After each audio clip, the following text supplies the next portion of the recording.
actually read that one for last year.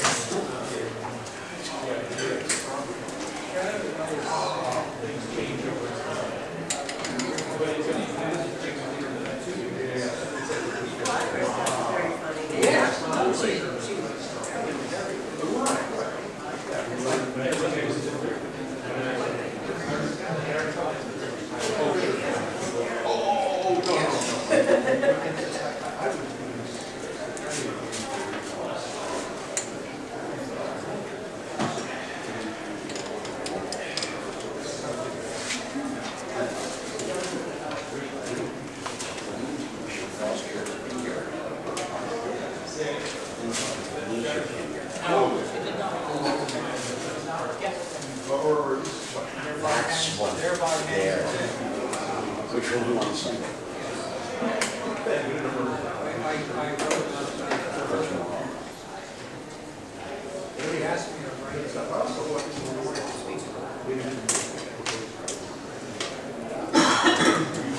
They asked me to go to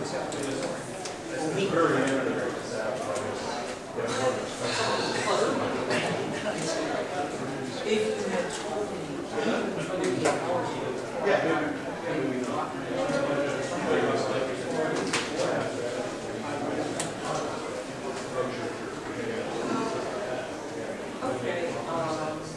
well, we might as well start. Thank you for coming. This is the panel on the works of Joanna Russ. Somebody who I am absolutely amazed more people haven't read. There are several panels on her. I am apologizing in advance because I'm a huge fan of her work, but I haven't read it for years, and we were talking about how I scurried to try to reread it in the 2 weeks before this con, and I did my best. So what I'm going to do first is start off by simply reading the description of this panel and asking the panelists to introduce each other. And I will introduce myself, and we can all talk about our relationship, either personally or through reading with Joanna. Joanna Russ, 1937 through 2011, was arguably the most influential writer of feminist science fiction the field has ever seen. In addition to her classic The Female Man, her novels include Picnic on Paradise, We Who Are About To, and The Two of Them. Her short fiction is collected in The Adventures of Alyx, The Zanzibar Cat, Extraordinary People, and The Hidden Side of the Moon. She was also a distinguished critic of science fiction. Her books include The Country You Have Never Seen, essays and reviews. For works outside the SF field, she's perhaps best known for How to Suppress Women's Writing. Join us to discuss her works. I will start by saying my name is Krasnoff. I write short genre fiction, and I'm also I am a staff writer on Computer World. I've been a technical writer and editor for many years. I did meet Joanna briefly when she was a professor at the State University of New York at Binghamton when I was a student. And I missed by this much being able to have her as a professor because I made it into her class and then she left. But the one thing I wanted to tell was about the year after The Female Man was published. And I happened to go into local bookstores. That was where people used to go in those days to buy books. And there was, in the science fiction section, a woman was looking around and asked the clerk for recommendations for women science fiction writers. And he was talking about Gwynne and some others. And I came over, I said, excuse me, but one thing you may want to try is The Female Man by Joanna Russ. And the young man turned on me and said, that is not a science fiction novel, that is a feminist tract. And the woman and I looked at us, and he smiled. And he went away and she bought the feminist. So what is that? I'm Gwynne Garfinkle. I write fiction and poetry. And Joanna Russ. I worked, it's funny you should mention, your story reminds me of another story. I worked at a women's bookstore in the 80s when I was an undergrad. And I'm pretty sure I came to Joanna Russ's work first through the feminist nonfiction. I'm pretty sure the first thing I read by her was How to Suppress Women's Writing, and then probably her other nonfiction that came out around that time. And that's probably On Strike Against God, her non-science fiction novel. And then I made my way to her science fiction, and she kind of was one of the authors probably that got me into science fiction, was through that way. I loved, and still love, How to Suppress Women's Writing, and when I was a kid reading it, I remember showing it to a writer friend of my father, and the guy looked at the cover and threw it down on the floor. So, you know, she inspired strong reaction.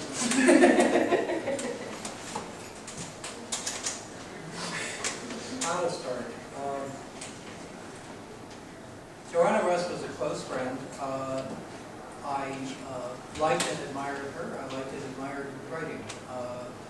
Joanna was one of the smartest human beings I've ever met. She's one of the finest writers that I've ever worked with, and certainly one of the finest writers in its history of the science fiction field, line for line, sentence for sentence. When I asked a room full of writers in 1982 at the Nebula Awards, and there were a whole bunch of them standing around at a party complaining about how they weren't getting enough recognition for the quality of their work. And they were good writers, every damn one of them. And they were talking about a writer who had just gotten the front page of the New York Times book review for a, quote, mainstream science fiction novel. Why weren't they getting that much attention and that sort of thing? And I was feeling grouchy at that time. So I said, hey, you guys think you're so good? You know, and I said, who are the 4 best writers in the science fiction field? I said, tell me, who are the 4 best writers in the science fiction field? And I looked at each other and said, Samuel R. Delany, Thomas M. Dish, Gene Wolfe, Joanna Russ. And I said, yeah. He said, you want recognition? Write as well or better than any of those. And Mike Swanwick, who was part of the group, said, oh, shit.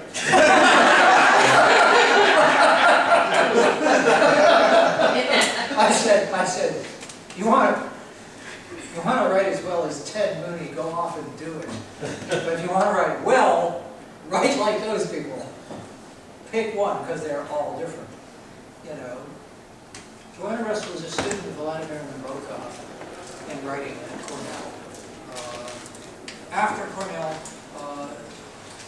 it was a time when it was a little bit hard for women to get into exclusive graduate programs. They only accepted 10 people a year at the Yale Drama School. She got into Yale Drama School, graduated from Yale Drama School. She had previously won the Westinghouse Science Fair in high school. She was bloody smart, and she was able in all sorts of areas. She happened to like fantasy and science fiction, for which we are fortunate. But she was most committed to ideas. She loved ideas, and she really intensely loved good ideas and despised bad ideas. She liked people. She liked men and women. Okay? But she found a lot of people were infected by bad ideas. And she had an immense amount of patience for correcting bad ideas. And I was present many, many times at science fiction conventions when she was telling either a man or a woman that they were incorrect. And trying to explain to them in meticulous logical detail why their argument was defective and why their ideas were incorrect. And it's a couple of decades of doing that that led to highly suppressed women's writing, which can be used. Every damn one of the arguments in that book can be used for anything, any kind of writing that anybody wishes to marginalize. Okay? They can be used for how to suppress science fiction. They can be used for how to suppress women's romance. It can be used for how to suppress mysteries. Anything that somebody wishes to marginalize, that is a catalog of the arguments that we use to marginalize it. She was so talented and so committed and such an incredibly sensitive and perceptive literary critic and funny. If you want to read funny book reviews, Joanna Russ's book reviews have never been fully collected. They appeared mostly in FNSF in the 70s. But also elsewhere. She was one of the 2 or 3 most perceptive literary critics of science fiction, and of them, one of the 2 best theoreticians, the other one being Zanzibar, Gwynne. And she and Chip read each other's manuscripts and argued about them. She was a model for other writers in certain ways, including Susan Chartis and Joanna Russ. She is the only critic in the science fiction field to be given the Florence Powell Award for criticism from the Ottawa Language Association. People tend to forget that. There are many lesser critics in the science fiction field who are read now instead of Joanna Russ, and that's a mistake. I think part of the problem, She is part of the problem, Barbara, is that's a feminist tract. It is a really good novel. Yeah, no, and it is a fabulous novel. And when I went looking for her works, all of which are wonderful and are still good. I mean, they have aged very well. I reread, the first thing I reread was The Adventures of Alyx, which are fabulous. They are none of them in ebook form. Yeah. Right. And that's a crime, because this is what what people are reading now. And I left home the female man. I said, okay, I gotta have a copy of it during this panel. I spent over an hour this morning trying to find even an illegal copy of the damn thing. Yeah, very little stuff of hers is online in any form. In any form. Yeah. And I really would like to know why. I'll tell you why. She had a very bad psychological breakdown in the early 80s. She volunteered for electroshock therapy and came out of electroshock therapy a modified personality, as many people do. After that, she didn't care so much about writing, and she didn't care so much about writing criticism. The work she had in progress, she finished. Suppressed Writings. That was one of them. That was basically the notes that she had taken previously. But she didn't write very much after that. And by the mid-80s, she didn't want to write at all. All she wanted to do was finish the manuscript for the book on women and Marxism. Oh, what are we fighting for? Yeah, what are we fighting for? Which she abandoned finally. It got published, but she abandoned it. She said she couldn't do it. She said it was, feminism was so good and Marxism was so good, it was a tragedy that they could not be reconciled. She worked very hard at it for a long time. I mean, that book is so important, and it's, I think, out of print. Yeah. And it's amazing that if she thought that, she couldn't finish it and it was a failure. I mean, we should all be so lucky to write such failure. No, by the way, when it came out, it was reviewed as a failure. Well, I don't remember it getting reviewed much at all, actually. Yeah,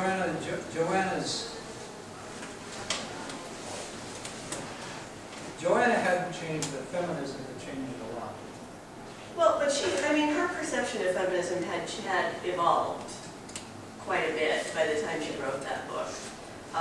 The Female Man is a great book, but in terms of its feminism, it was fairly limited to the time she wrote it. I mean, her perception of feminist utopia was pretty much, pretty white and middle class and Yeah, well, transphobic. you know, this, as with a lot of her stuff, it was a thought experiment. She was trying a thought experiment, Yeah. 3 different civilizations. Well, and I guess None of it were real. she wrote it quite a while before it was published too, right? She wrote it. Not a lot, a year and a half. Really? Okay. Yeah.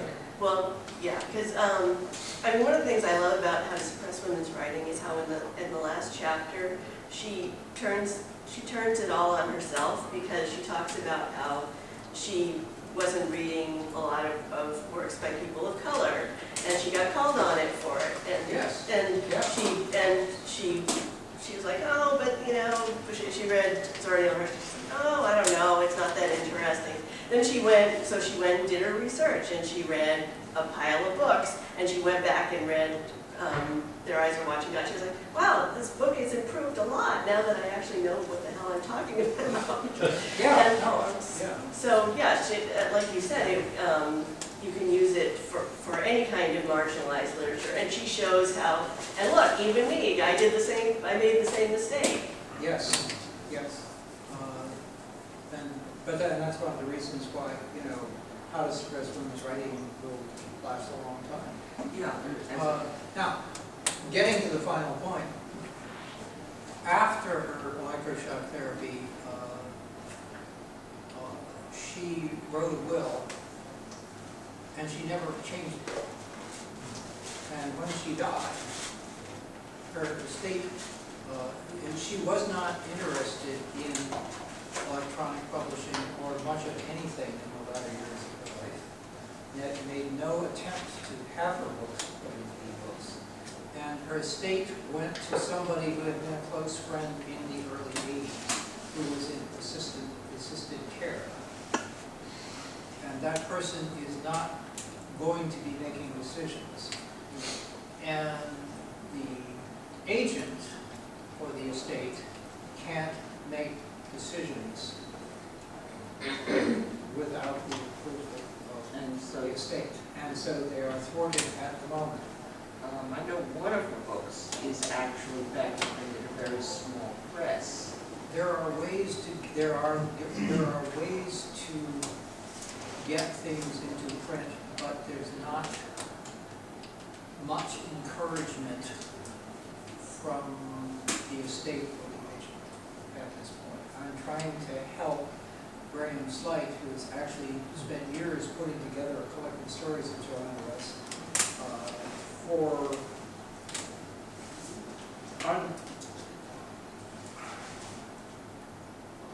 on the basis of his experience in scientific publishing, which does not translate. And he got the whole book done and realized that it couldn't be published under all the terms that he would negotiate. So he has to go back to square one, and has been trying to get the estate and the agent to completely rethink everything that was agreed to.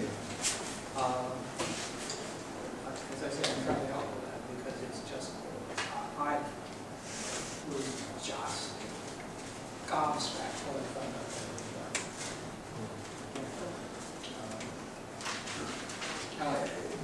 Because it should have been easy. Well, Wesleyan has a couple of them out, right? We Who Are About To is published by Wesleyan. I think they have one or two others. Yes, they did. Yeah, and The Country You've Never Seen, the essays are in print. And Chip helped a lot getting those in print. Chip was the one who introduced me to Joanna in the 60s, and they were all part of the same circle around WBA, Ray Searles and Joanna, and Chip did radio dramatizations in the late 60s. And I did two in the 70s. Yeah, at any rate, Joanna really just made no effort to get her stuff into print after the early 80s.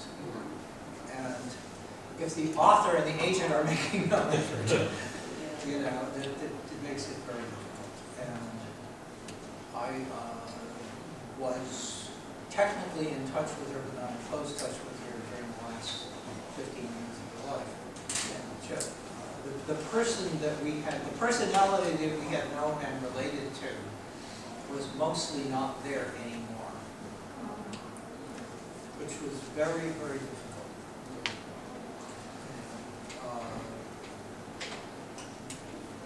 But, wow. She was sharp and funny and good in public, and I remember her, she was not afraid of anything. She was a big woman, by the way. She was 6 feet tall, maybe a little more. She was shocked in a certain way, but she had the shy woman's ability to take on a public persona, stand up, speak in public, walk down the red carpet aisle of the MLA and tell Joyce Carol Oates that she was wrong about feminism. And then had lunch. I'm going to backtrack Yeah. just a little bit. I know that she still taught in colleges. And Yes, right through the 90s. But for people who may want an introduction and who have not read her, and who can get hold of her books, let's say through used bookstores. Yeah, it's still pretty easy. Yeah, which is Online, fine. it's pretty easy to find them. Online, you Yeah. can absolutely find them. So what would you recommend? Picnic on Paradise. Picnic on Paradise, Longfellow. Written before cyberpunk, written before a lot of other things. Very easy to read, and very good in its arguments. It does not have any overt feminist argument in it, but it's written by a person who wrote the other Alyx stories, and it is an Alyx story. It's a character in the book is Alyx. And it is actually in the collection. And it is in the Adventures of Alyx. The Alyx stories became, when it started out as fantasy and transformed into science fiction. Yeah, Alyx is basically she's from, I think, Greece. She's early Greece. She is a sort of a warrior. She is tough. She is from a poor background, and she becomes an assassin and a worker. And through the Alyx story, she basically is grabbed, in Picnic in Paradise, is basically grabbed and pulled into a rather effete future in order to save some tourists on a planet. And these people are those who survive are transformed by her. And she is just an amazing, amazing protagonist. And so I was going to say the same thing, because in going through Joanna's work and rereading several of her works, the first one I picked up was actually The Adventures of Alyx, and I got to Picnic on Paradise, and I thought, well, there's absolutely nothing that somebody, that a 20-year-old could not read and really, really like this. Alyx is the rare thing in science fiction, a really grown-up woman who has real patience for the idiocies of others. So basically, she knows they're jerks who recognizes, but she also recognizes this is her job, to get them there. And maybe even make them better people. Yes, exactly.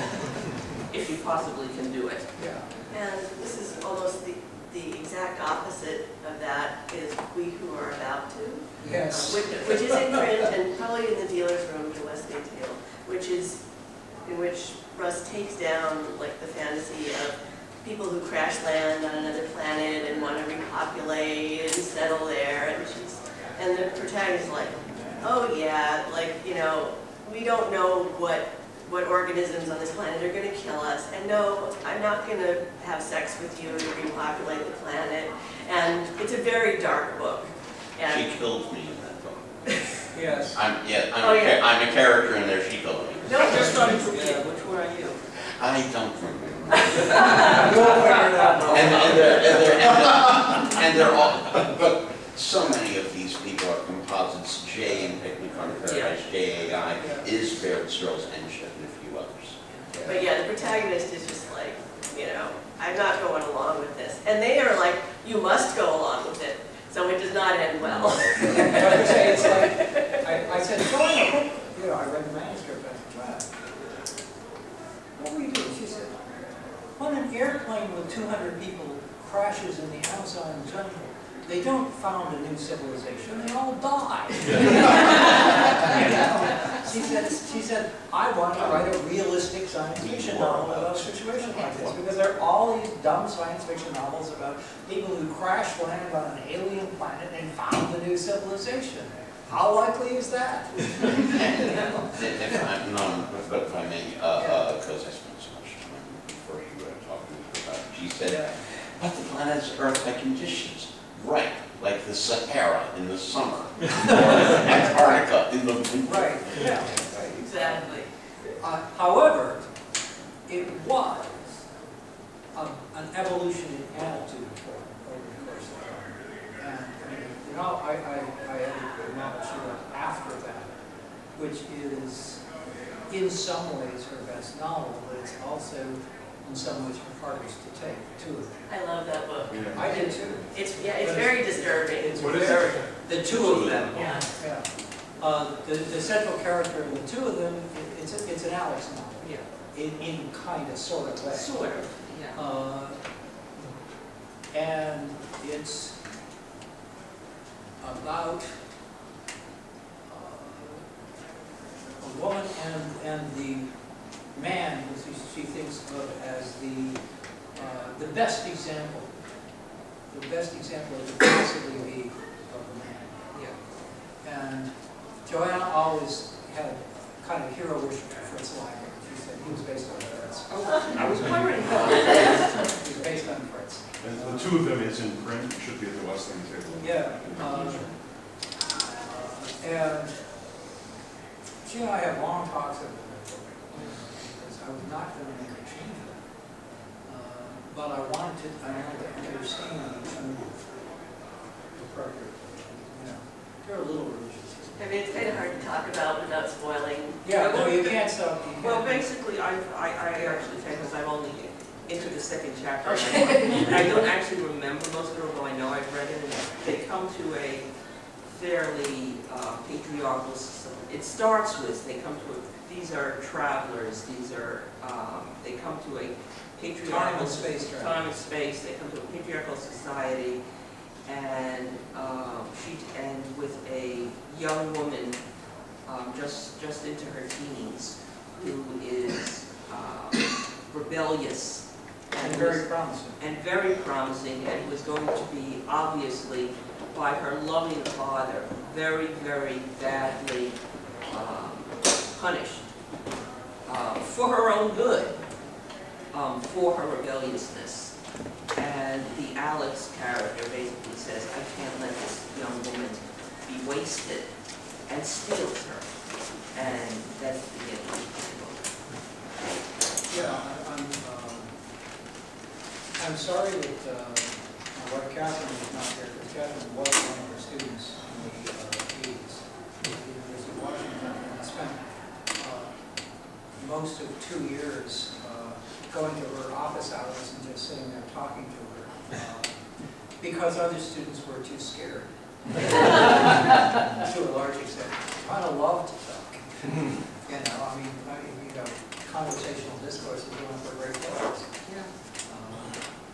I will say that what happened when she was there when I was at SUNY Binghamton, and the first thing I attended by her was a lecture for several hundred students on science fiction, which I found was one of the most incredibly boring lectures. She was not a great lecturer, and she was talking.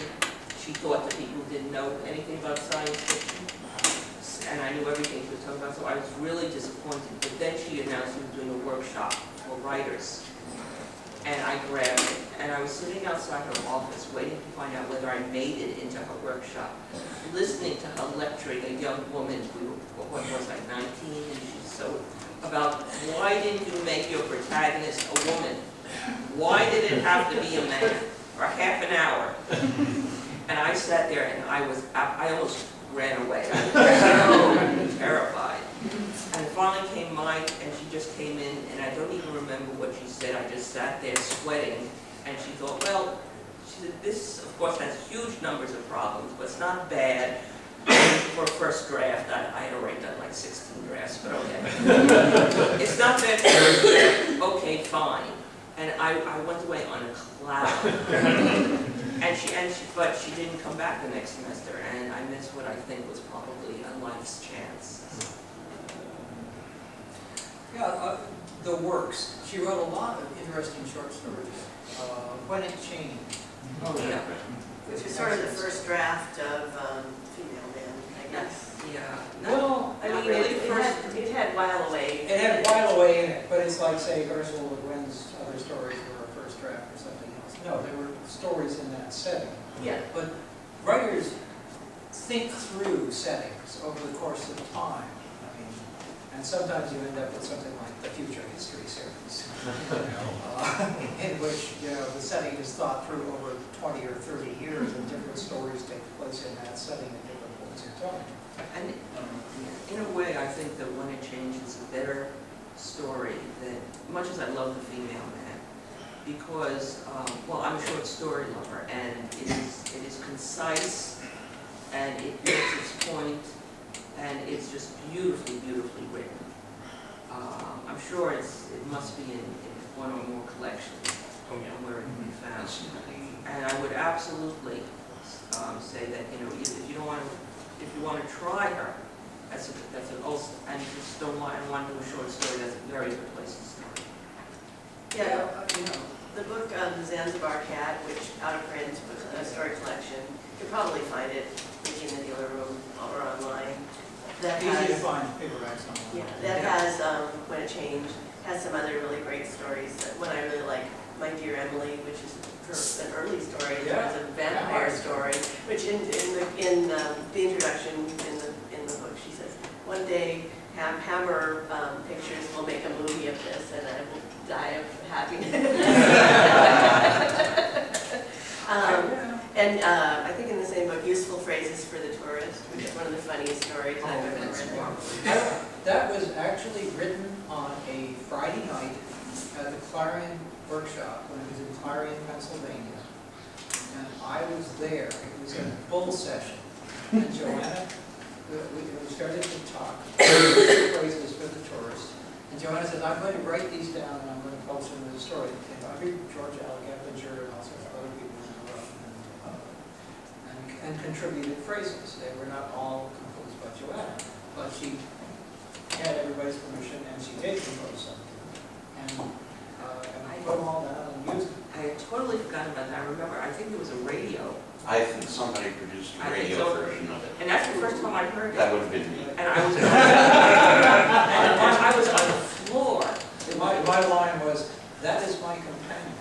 It is not intended as a threat. It's a great children's story, too. Kinnison, Yeah. A Tale of Magic, which is about the nature of friendship. It's really lovely. Yeah, I honor the attempt, but I wasn't kind of engaged with that because I don't think Joanna really related to kids in the way that story moved. I mean, she liked kids, but I don't know. Another story from Another story. The Cliches from Outer Space, which was collected in Side of the Moon, which is, one section is the weird ways of getting pregnant story. and another part is like, the story about,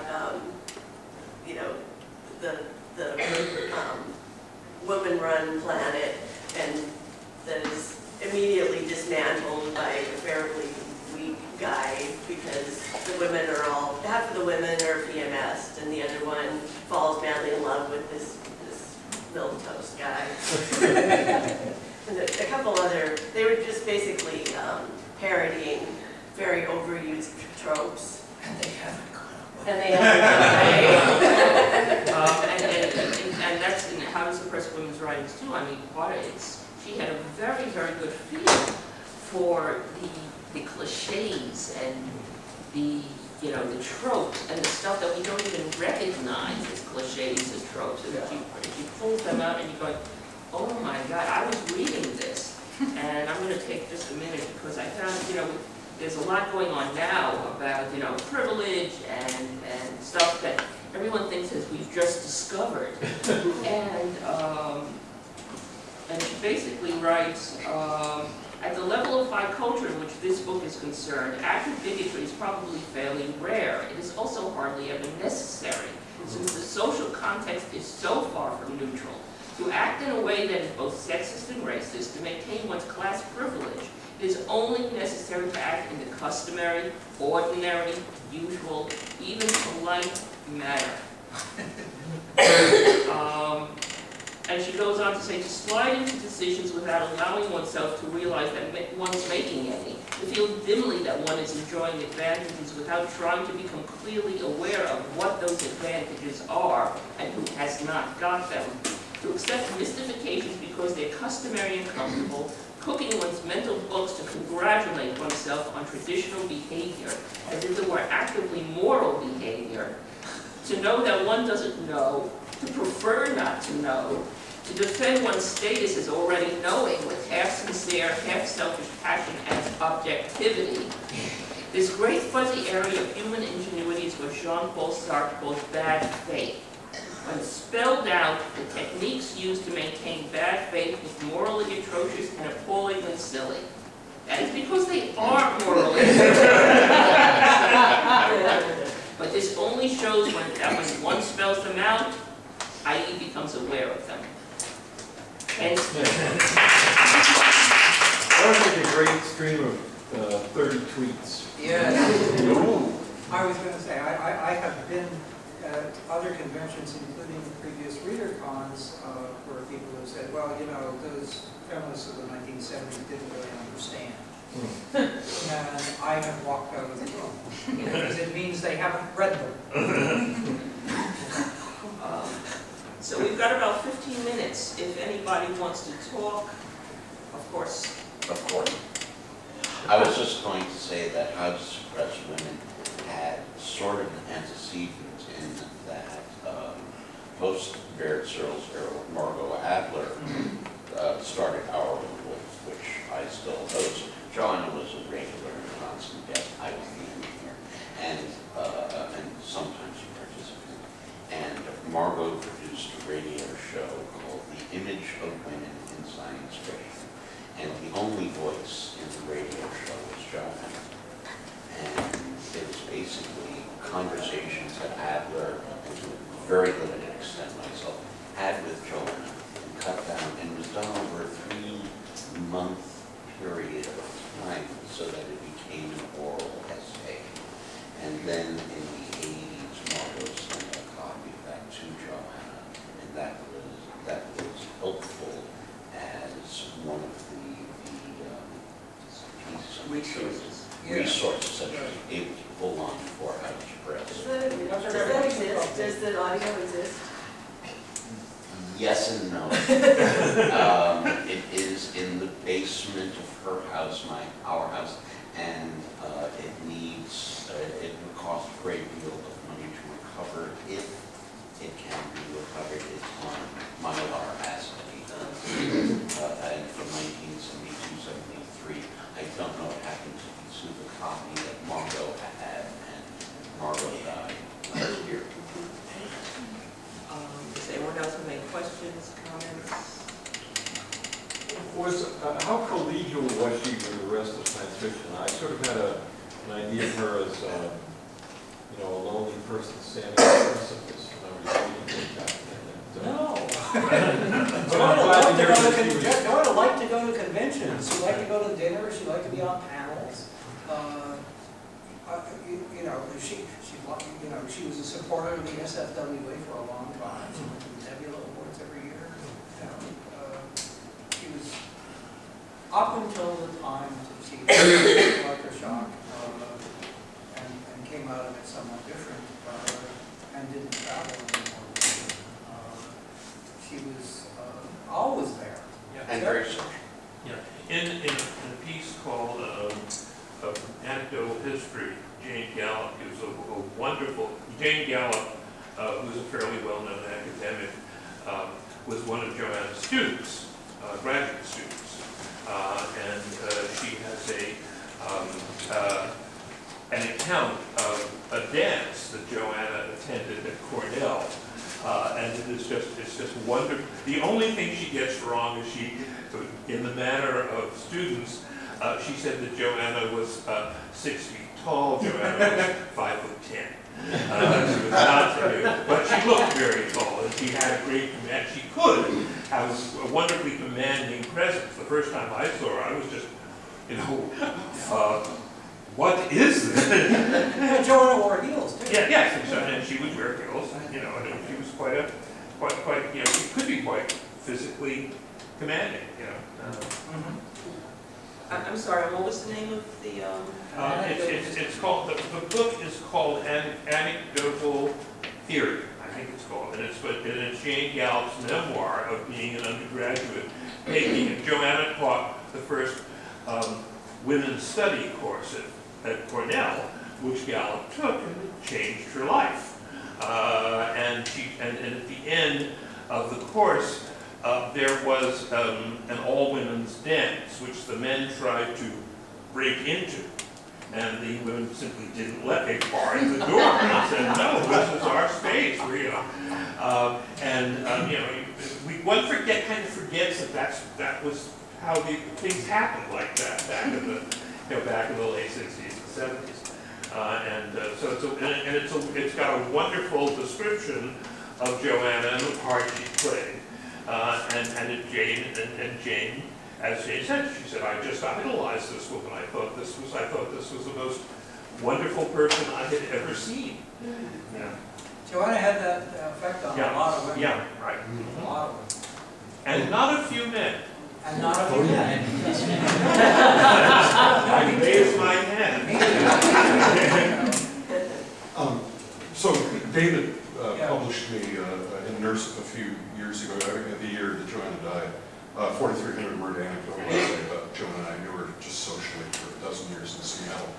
And the 1-2 paragraph section that I'd like to read, that's short, touches on something that hasn't been discussed, which is her presence in the classroom at the University of Washington. With her permission, I was asked her permission to sit on one of her English classes. And so this is just a brief anecdote about that. I attended at least 3 of Joanna Russ's classes in the fall of 1982. What I recall most vividly is a lecture she gave on Herman Melville, specifically how the publication of Moby Dick and Pierre all but destroyed his career.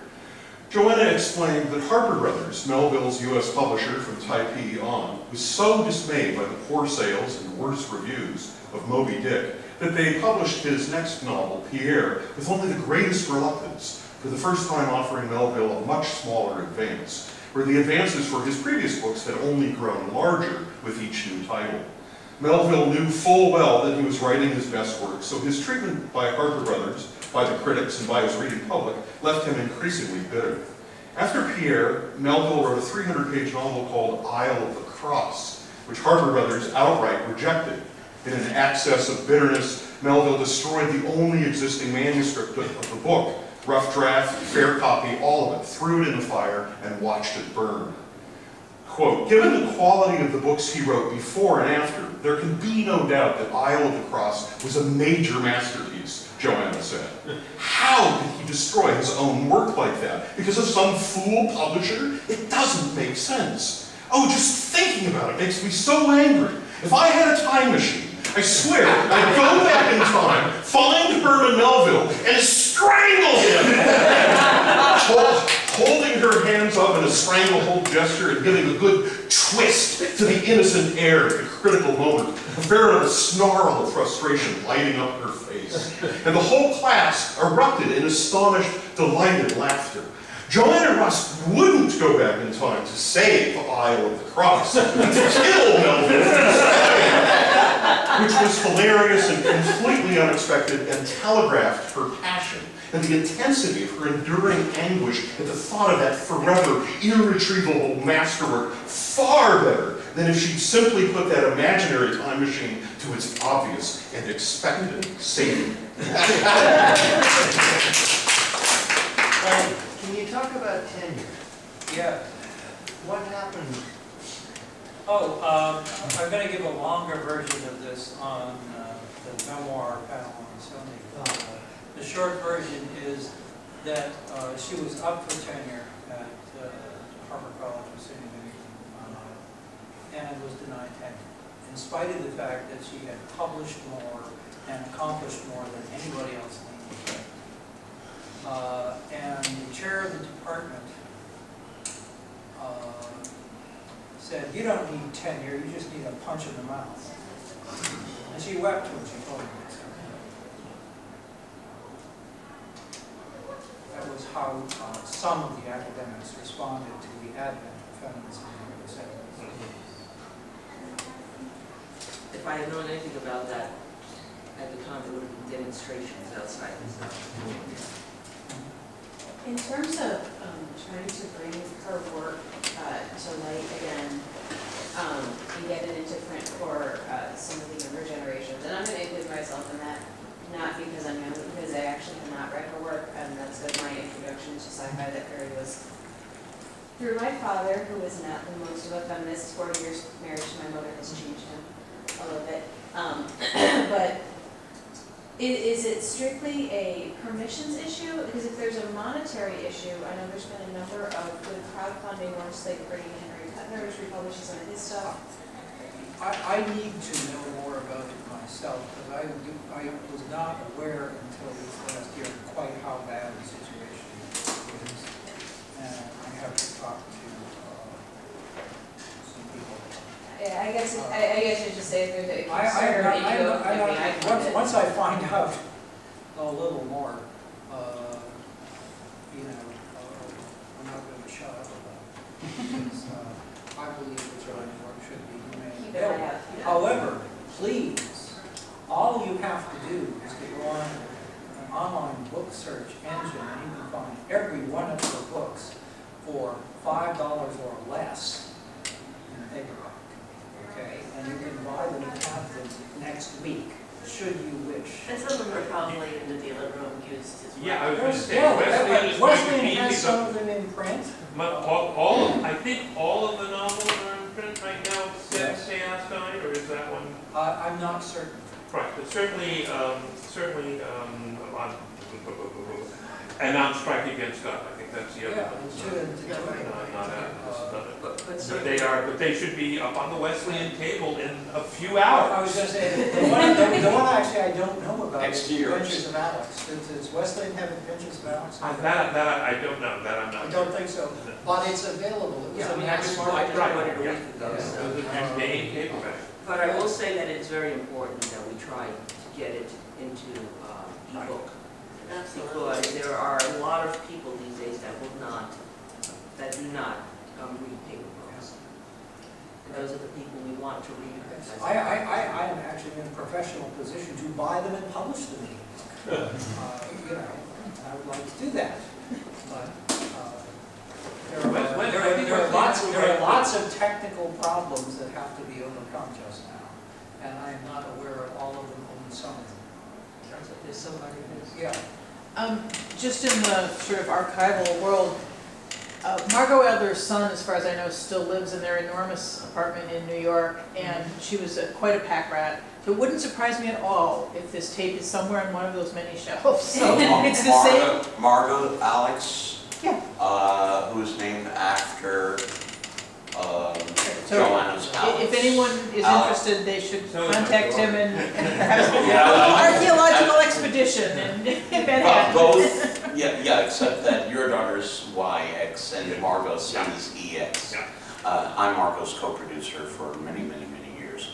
And those were episodes of Hour of the Wolf, which I was the co-producer of. I cannot get them from Alyx. He is not very responsive to the world. There are people who are working with him who he will respond to, but he's really only interested in looking at the NPR material.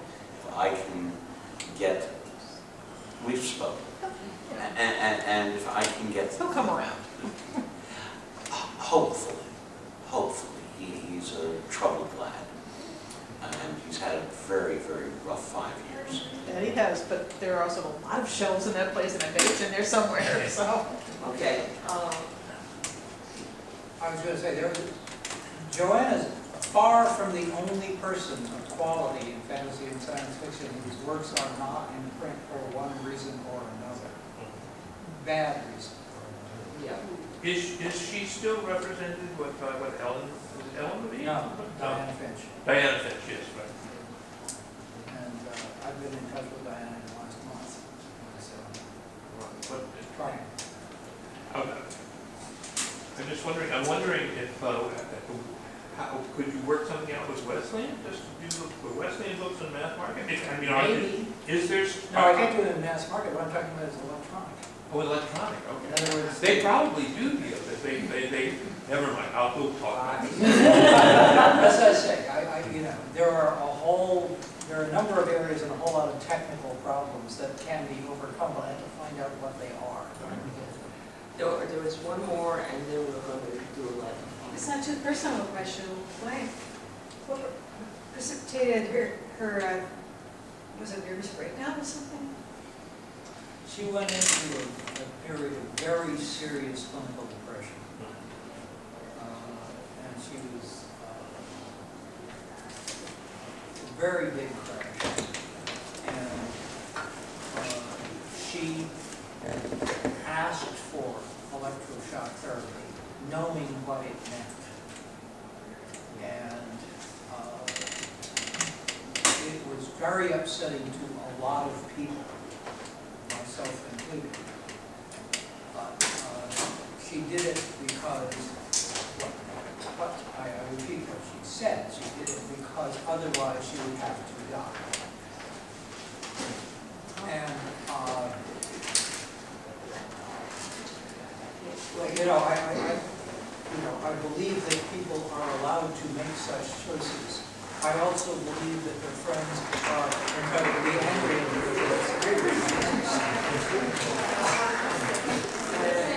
I'll ask for the panelists for a few minutes, so I'll ask you first for a final. Well, I don't really have anything else to say except read her, go buy her stuff in the dealer room. Hopefully it can get worked out so everything of hers will be more widely available in the coming years. You know, one of the things that I feel very sorry about is that more readers are not sensitive enough to prose style to realize how much better she wrote than most others. Yeah, she does just get better. I mean, I appreciate her a lot more now than I did as a young woman because there's just so much there. I mean, sentence by sentence, line by line, it's there. It's very, very sharply there. So in other words, if you've never read her, go out and read her. If you have read her and it's been a few years, go out and read her. She is, by the way, never wordy. She is always short and concise and precise. Thank you very much.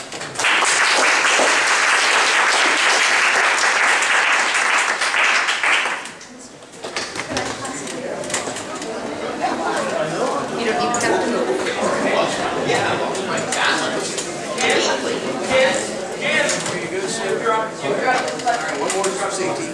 Thank you. All right, thank you very much. Thank you so much. Looking forward to seeing you. I'm sorry for your late. Or are you getting far behind me? I've got to run to Millie. to talk to them, one run, and then walk out and talk to people. It's almost 2 o'clock. What's your panel? I have the keys to her apartment.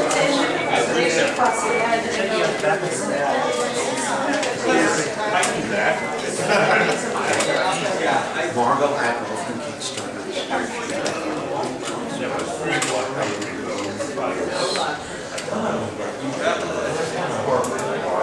Oh, you're yeah. It's the country we can buy cheap. I almost think the feminism came after the thing was after I stopped doing it in 1997.